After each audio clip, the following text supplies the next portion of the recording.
OnePlus seems to be filling in the gaps in its tablet lineup. New renders now show what's expected to be a lower-cost alternative called the OnePlus Pad Lite. The Pad Lite isn't trying to compete with high-end models. It takes cues from the earlier OnePlus Pad Go, both in design and in target market. It comes with flat sides, thin bezels, and a centered circular rear camera module, and weighs 539 g. The screen is expected to be an 11-inch LCD with a 1920 by 1080 resolution and a 90 Hz refresh rate. The Pad Lite is said to pack a MediaTek Helio G100 chipset, paired with 6GB of RAM and 128GB of storage. Ship with Android 15 and OxygenOS 15. One area where the Pad Lite seems to improve on the Pad Go is battery capacity. The new model is reportedly getting a 9,340 mAh unit, up from 8,000 mAh.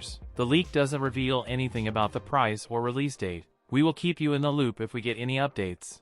That's it for today's video. If you enjoyed it, don't forget to like, comment, and subscribe for more content. Thanks for watching, and I'll see you in the next one.